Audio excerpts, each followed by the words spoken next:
All right, we'll get started. So we left off.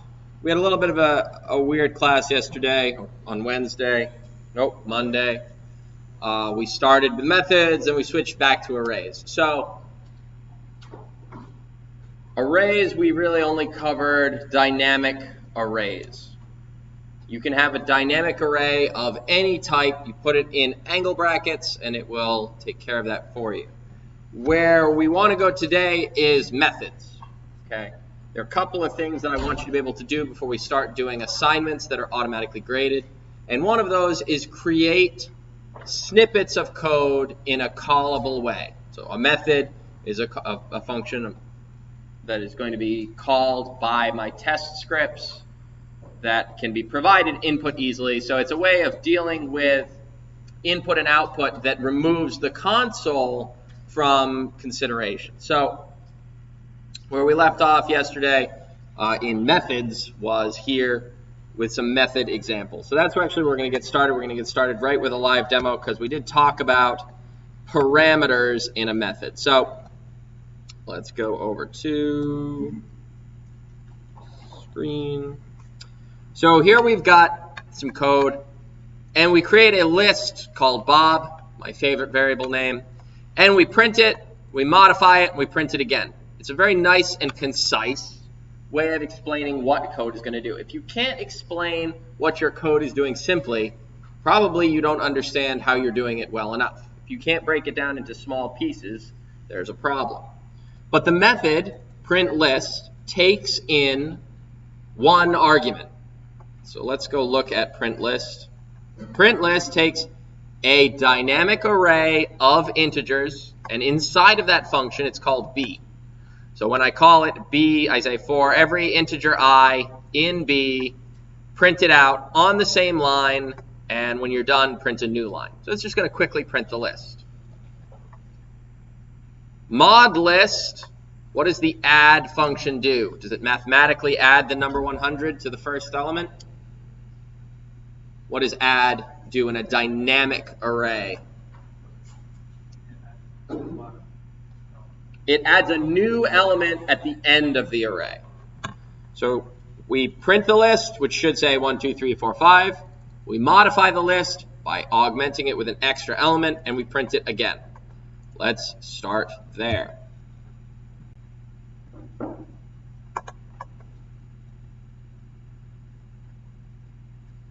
Hello?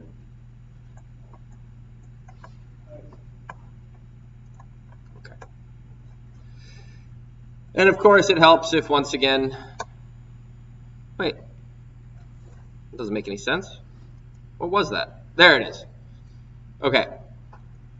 So we've got 1, 2, 3, 4, 5. By adding a 100, we just add an extra element to that list.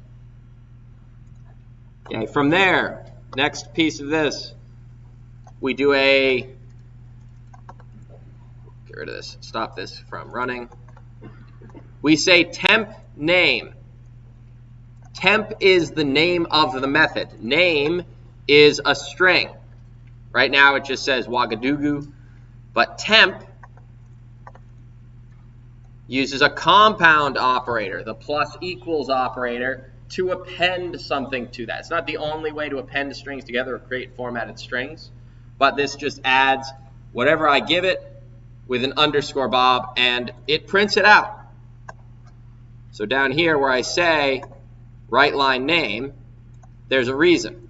So the name is Ouagadougou, and then I print out Ouagadougou plus Bob. And you'll notice I actually change it inside. So I actually change this variable s. So what do you think is going to be printed here? There's going to be one print from line 60 and one print on line 61. Name itself is Ouagadougou. It adds an underscore Bob to it. Yeah. So the pen will have Bob plus Ouagadougou plus the Bob, whereas the second line just have Ouagadougou again. Even though we've changed it here. Right, we changed it, right? This was Ouagadougou. Ouagadougou equals Ouagadougou plus Bob. Are we changing it? This is the question you have to ask yourself when you look at code. Am I modifying things because it's a reference or because it's a value? Let's go to the next piece.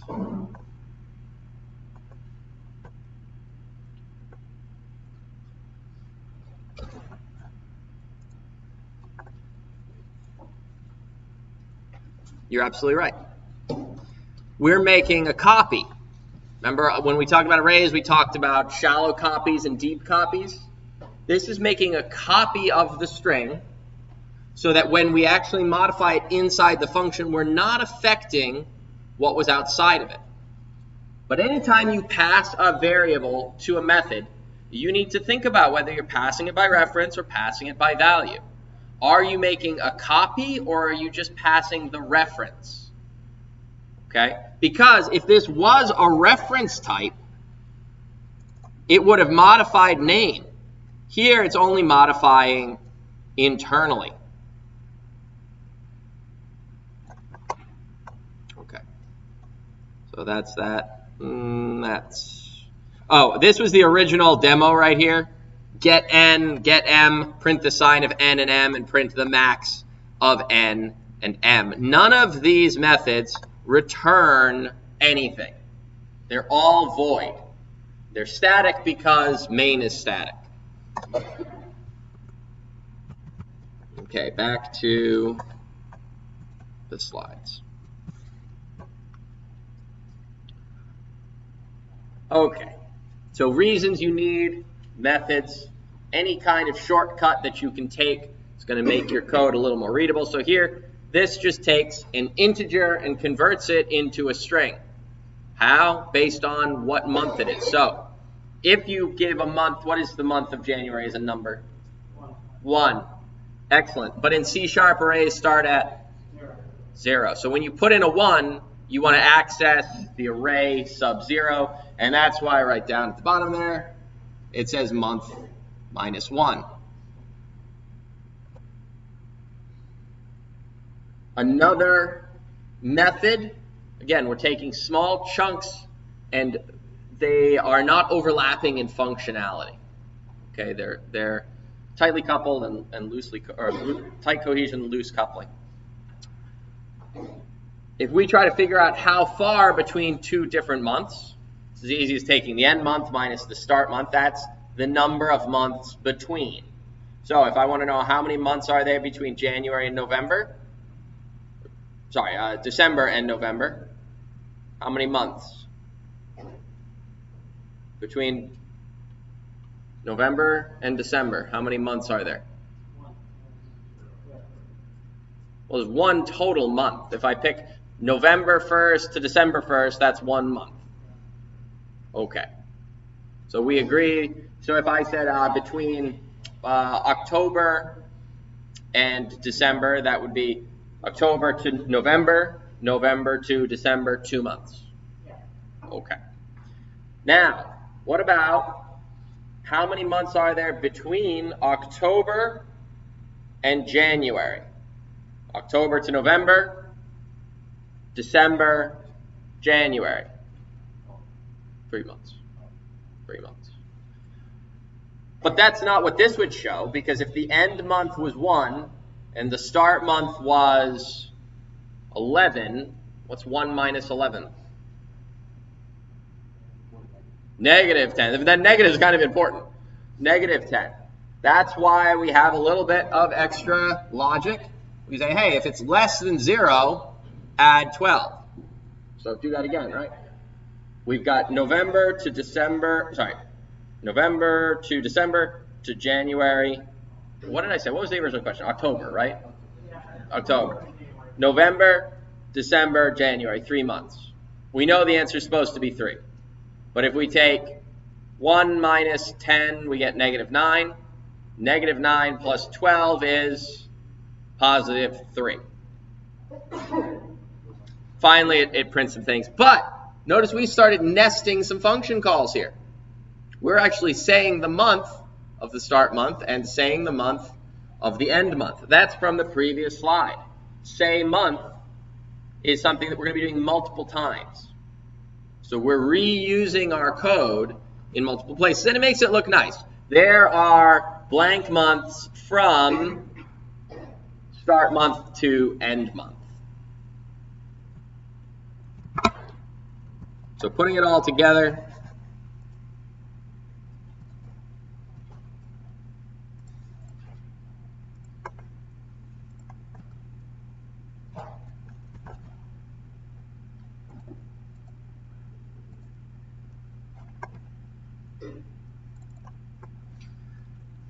it asks us for 2 months and then says the period of those months. So, what shall we do? First month, October. Second month, January. There are 3 months from October to January. That's a very fluid way of saying the period between 2 months. This is all done with formatted output. Here it's using string.format, just putting it, same thing as if you were doing console.writeline, squiggly brackets and then numbers. So that goes in squiggly 0. This actually returns the string. Whoa. What? What just? It's gone.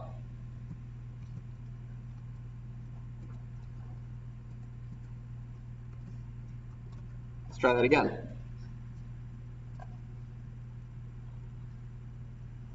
That's better.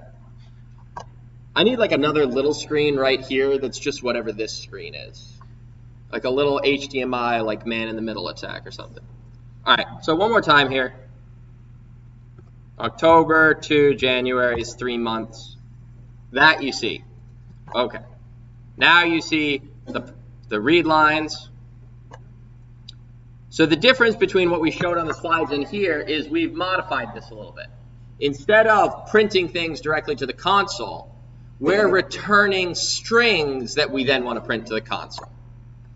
So here's our say month. Say month no longer does a console.writeline, although I left it in, right? Console on month name. We just return the string month name. And as we saw, it's going to make a copy of that string. So when I calculate the period only returns an integer. It takes integers in, deals with integers out. It never knew about the word January or the word October because calculating the period between 2 months doesn't need to know about that. We're reducing our complexity by not trying to jam too many things together. The only time we actually need to care about the names is here in say period. You give it the start and the end, and it's going to create this formatted output. It's rather long because the font is so large, but there are blank months from blank to blank. Period is the result of calculating the period, however many months. Say month is called next. It's called twice, once for start month, once for end month. Say month is responsible for just getting the month name and returning that string. So when we finally do it all, we assign it to a string called output. We return it. So we'll come down here when we finally do the whole program. We write the line, we say the period. We're returning strings multiple places. So if we were to dig down into this, we'd be in main and we'd call say period. Call say period would call calc period. Call calc period would give us an integer. Then we would call say month for start month. Start month would return month name given the correct number. So in our case, it was October. Then we'd come back to say period. We would say the month for the end month. Which would come back up to say month, and it would give us January. Always returning these strings. We're just moving things around on the stack. Finally, we would assign that full string to output, and we return the output. That's a big string. Everything has been concatenated together, And we return to main, where we finally call write line with a single string. If you're ever trying to debug a program that does not work correctly, that's what you have to do. You have to follow the flow of execution. I'm going to go down into this function, which goes down into this function, which comes back, which goes into another function, which comes back, which then finally returns a number. Any questions on that? Yes? It's kind of related, because you have several subroutines. Is there a way to do like macro, like preprocessor macro in C#, just like in C? To what end? Like define whatever, but not as a number, but the function. Yeah, like there's something called lambdas, which are anonymous functions. Let's not go there yet. They're super useful, just not yet. Let's work with regular methods first. And so that's a little further on down the line. But yeah, you can kind of write an anonymous functions. It takes in a couple of things and returns a few things. Back to the slides. Oh, we're not doing that. Not doing it. Nope. Nope. Okay. This is where things begin to get interesting. If you've taken C++, maybe you've seen this, but in C# there is such a thing as optional parameters. If you have in C a function that takes 2 parameters, you got to provide 2 parameters every time. Whether you're going to use it or not, you got to provide all of them. In C#, you can provide default values for your parameters, and as a result, you don't need to provide both. You can even provide them out of order in certain instances. So here's a thing called print numbers. Its job is to print the numbers between start, up to, and including end. So if you passed it 5 to 10, it would print 5, 6, 7, 8, 9, 10. Any questions on the function as its body?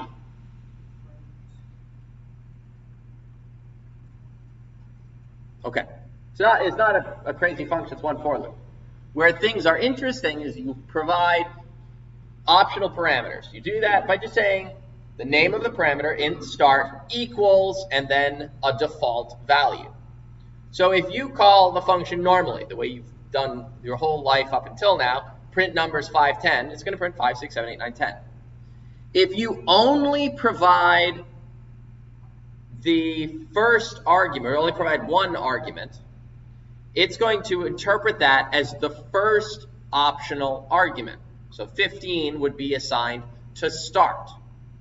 Since you did not provide an end value, it's going to assume that the default value of 100 applies. So it's going to print 15, 16, 17, skip a few, 99, 100.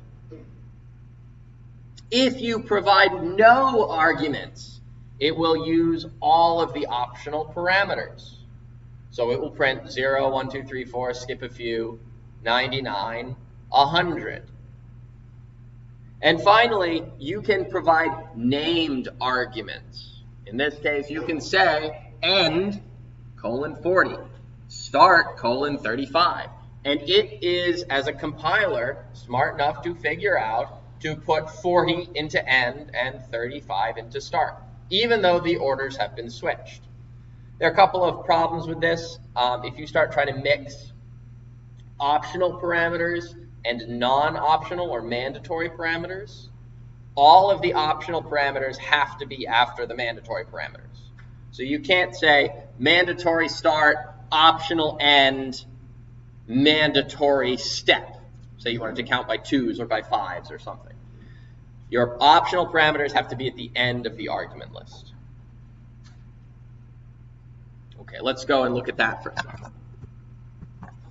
Let's see if I can do the video correctly here. Screen.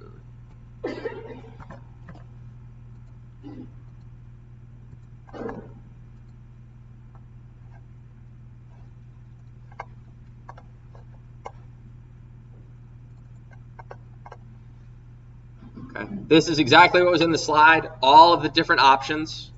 Okay.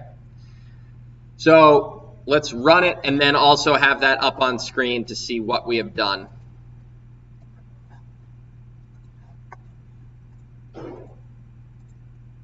Okay. So the only thing I changed in this example for the sake of brevity is I changed it from 0 to 20, so we weren't reading numbers for days. But here are our 5 function calls. The first one is 5 and 10. That's normal. That's how you would normally call this function. And it prints 5, 6, 7, 8, 9, 10. You can see that if you provide only one argument, it interprets it as the start. If you provide no arguments, it does the default value for both start and end. You can provide one or both of named arguments. So in the fourth case, we say that the end is 40, the start is 35. So we say 35, 36, 37, 38, 39, 40. In the last instance, this is only possible using named arguments. You can specify end without specifying start. We still have positional arguments. So unless you're using named arguments, they're interpreted in order. First number is start, second number is end. Or you provide the first number and the second number is the default. Or you provide no numbers and the first is the default and the second is the default.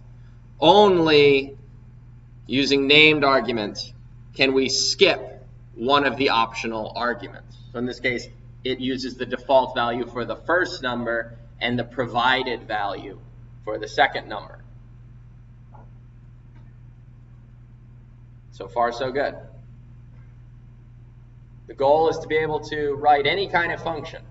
You have a little bit of programming under your belt, so if I give you a problem statement, I expect you to be able to solve it using fors and ifs. But the functions are going to be built up from there.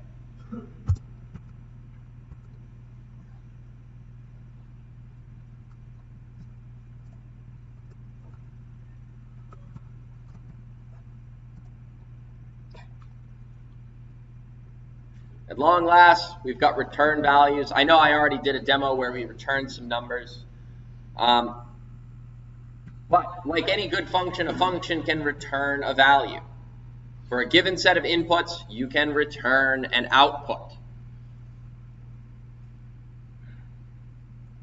You've seen functions that already return values. Readline is one of them.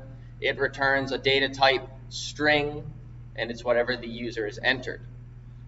If you have a method that returns a value, you can use it in any expression where the operators work on that type. So if it's a function that returns an integer, you can use mathematical operators.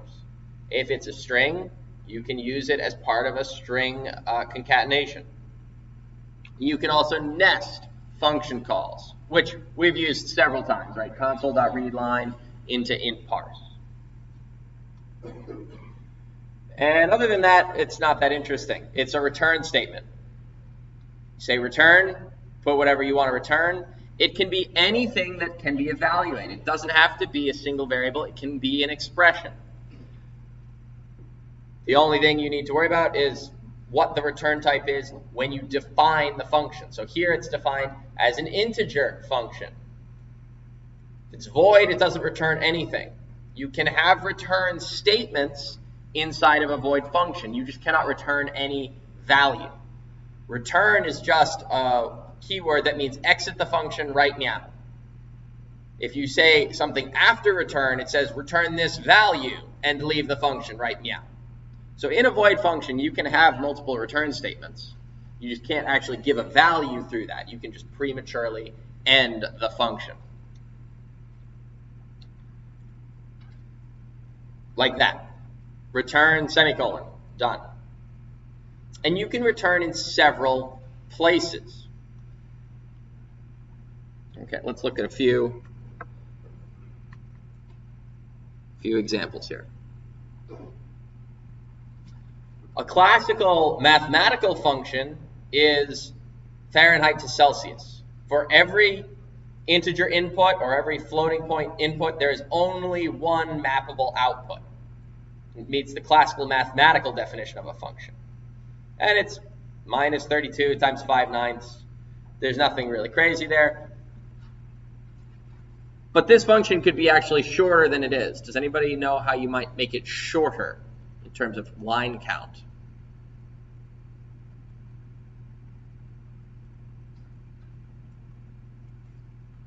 you replace double something with just return something, return equals? You wouldn't say return equals. You say return, and then everything starting with the open parenthesis and ending with the 9. Right. You can return an expression. It is nice to put it into a variable because if you're debugging, you can kind of pause, look at that variable, and do things like that. But you could do that. So this doesn't do anything particularly interesting. It does parse a double, which we haven't had a lot of instance to do, and assigns it to t. Then prints it out. If you really want to see this one, we can, but otherwise I'm just going to move on. Does anyone want to see it? Don't all shout at once.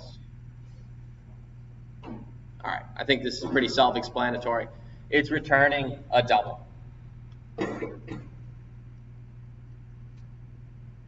This returns a bool. I know we talked about that there is such a thing as a Boolean value. Bool is actually a data type. And the only two values that a bool can take on are true and false.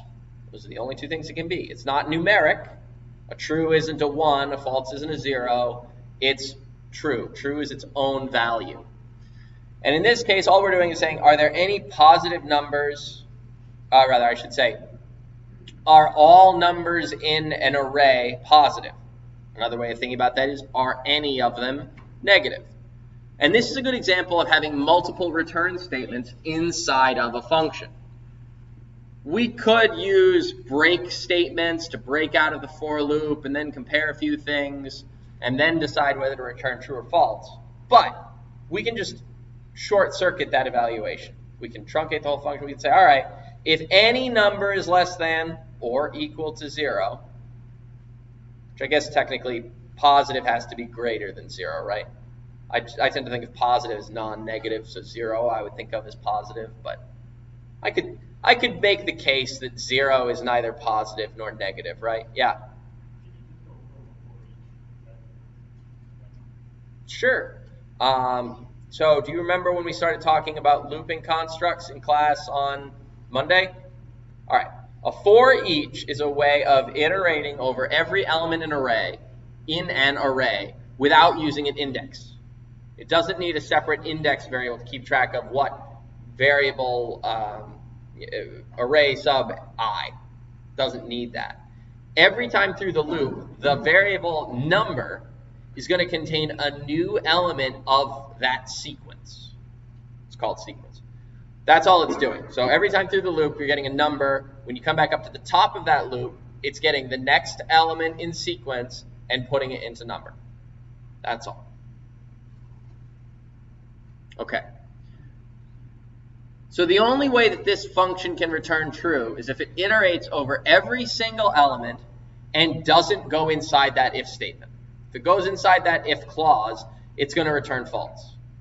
So it's either going to return true or false. All paths do return a value, which is important. If you have lots of if, else's, and so forth, you got to make sure that somehow or another in excuse me, in every path that you can take through the function, there needs to be at least one return.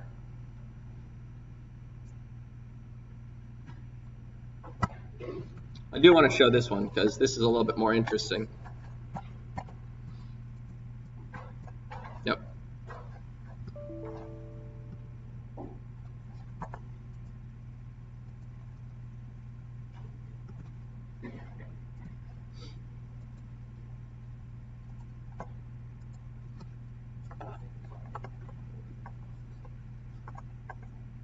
So positive numbers is running.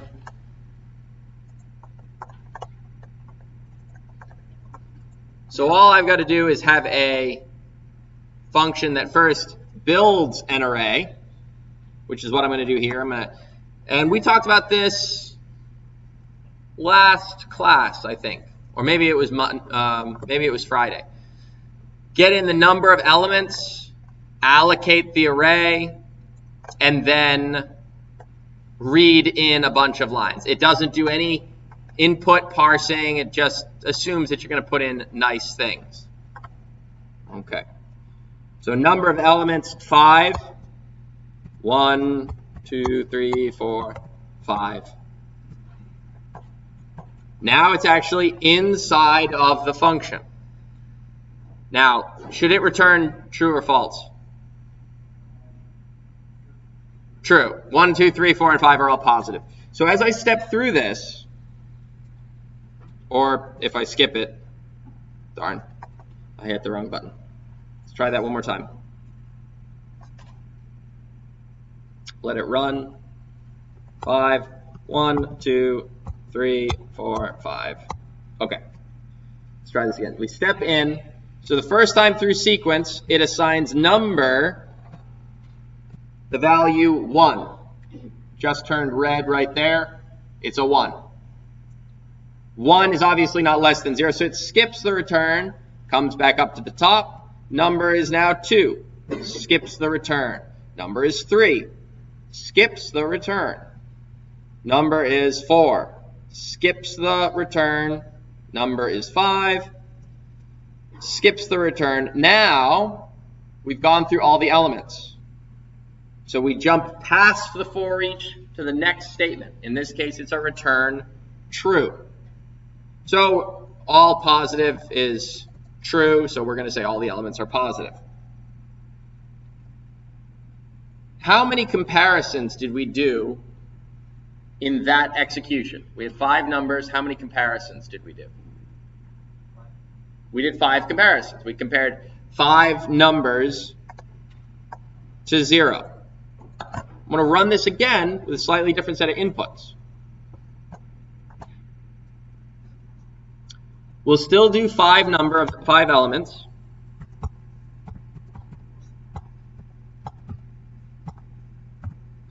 But now, obviously, there's a negative number in there. The function should return not, or it should return false. So here we are again, inside. The number is 1. We do the comparison. That's one comparison. We come back up. Negative 100. We do a second comparison. Now it's gone inside this loop. It's returned. So when you have a algorithm like this, its worst case time is the whole length of the array. But if there is an element in there that somehow allows us to escape from this loop, it will run in much less time. What's the least number of conversions that that loop could do and still return successfully? I don't mean truly, I mean just return. 1. If the first element was less than 1, less than or equal to 0, it would immediately return with a single comparison. Finish that off.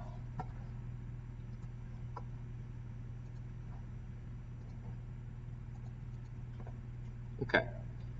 Questions on that?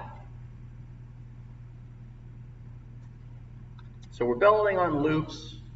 We're iterating over an array. But we're doing return values now. And we have multiple return statements inside the function. At the end, we return true. We can short circuit this loop and return false. All on board with me? Yeah. All right. Let's keep going. Okay. So data validation. We've talked about this a little bit. You should always use what function to actually convert strings to integers? All right, I was hoping for a little bit more enthusiasm from everyone on that. You should almost never use int.parse. You should always use try-parse, and then check the return value of try-parse. Try-parse returns a bool, either true or false. If it's false, you can't trust anything that the user typed there. If it's true, you can use what they typed. So here, we're taking it one step further. What is an appropriate range of integers for the minutes?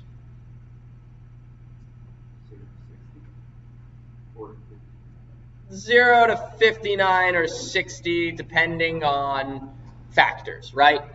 What about for hours?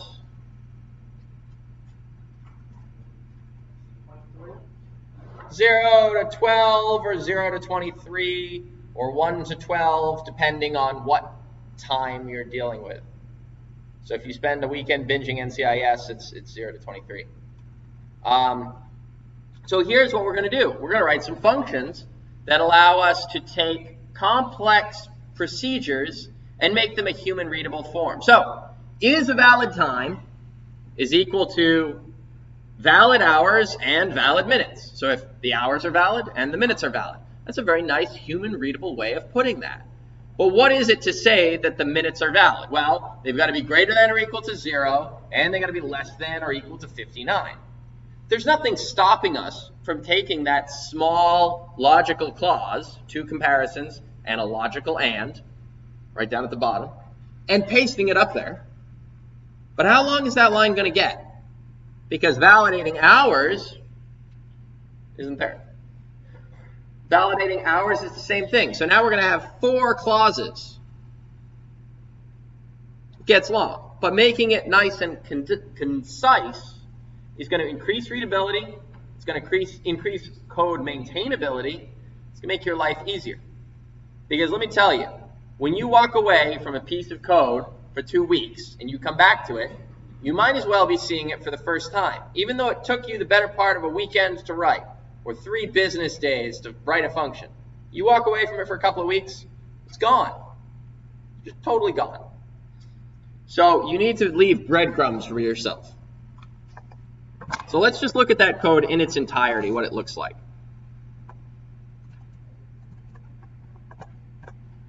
Okay, what time is it? Read in some hours, read in some minutes. And again, we're not being good doobies. We're just assuming that the user is going to be friendly. Yes, you can't see it. Thank you.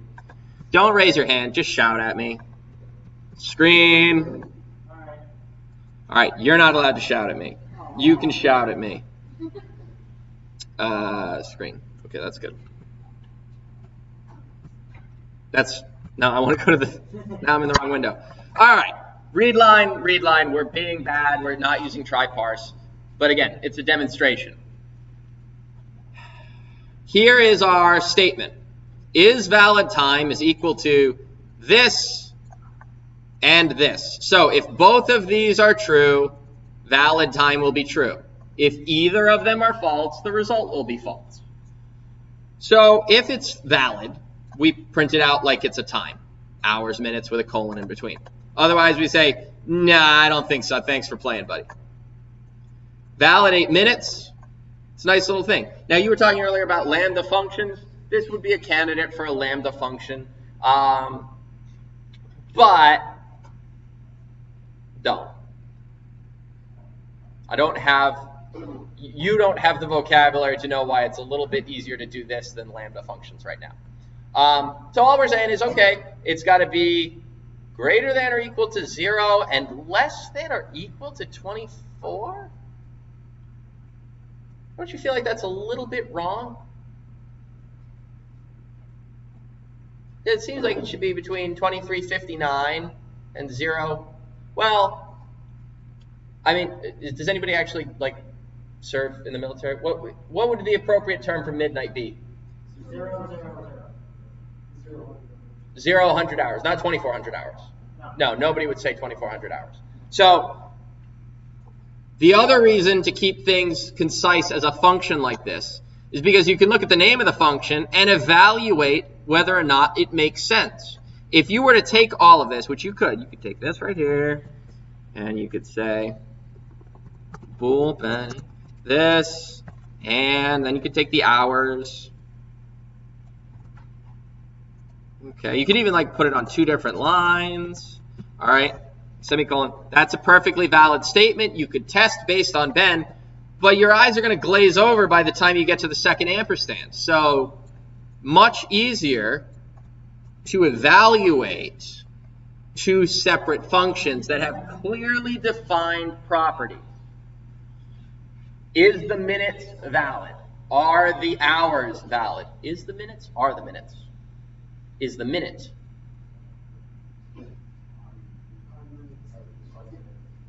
You know, the truth is we're engineers and I don't care. So it's provides. So if you had an anonymous lambda function, you wouldn't have a name associated with it. It would just kind of be in there. So you might as well have what we had before. Let's just run this real quick. let's run the correct program. Data validation, boop.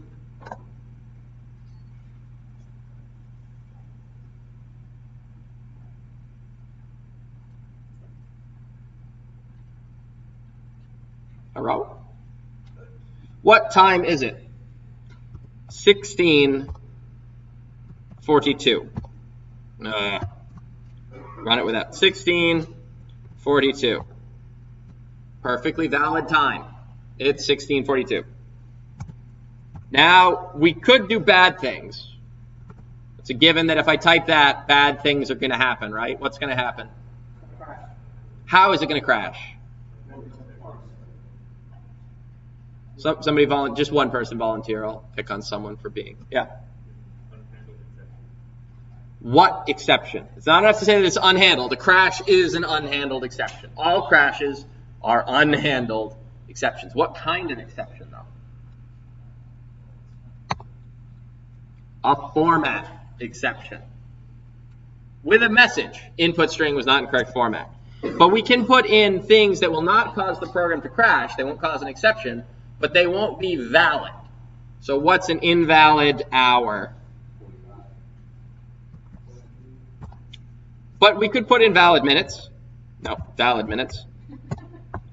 It just says incorrect time.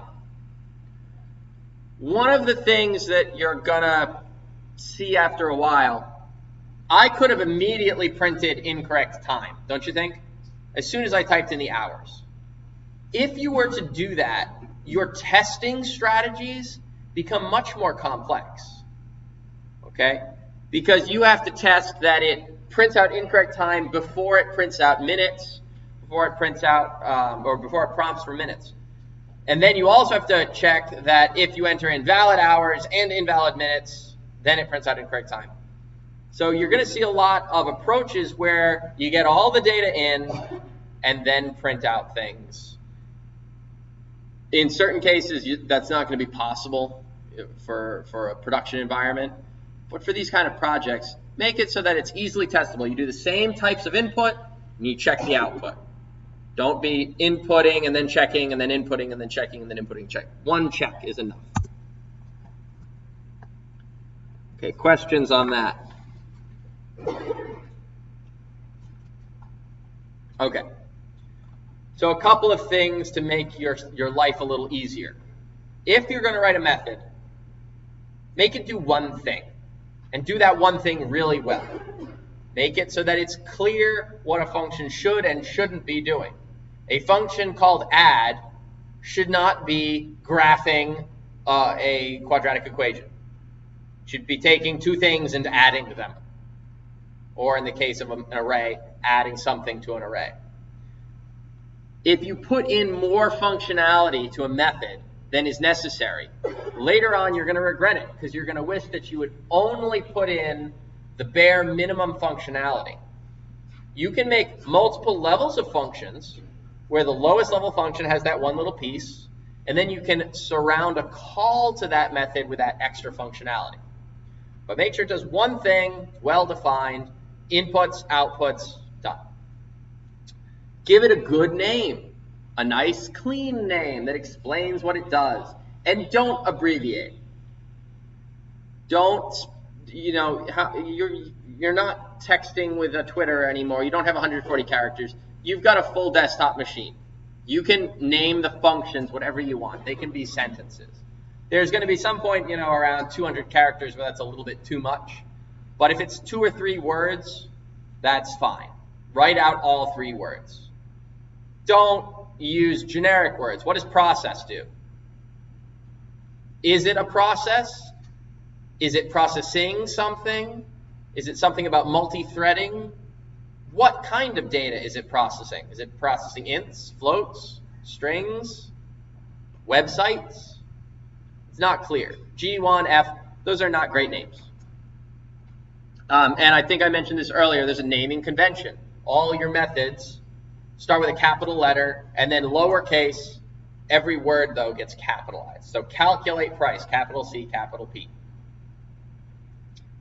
This last one, this is kind of a take it or leave it. If your method is longer than one screen, look for a way to split them into shorter methods, but if it doesn't, that's not the end of the world. Remember, this book was written by a group of people who wanted to train programmers to work for them. So when you're working in a company, you're going to have a set of design rules that you have to follow. If your method is 2 pages, well, it's 2 pages. It's what you got to do.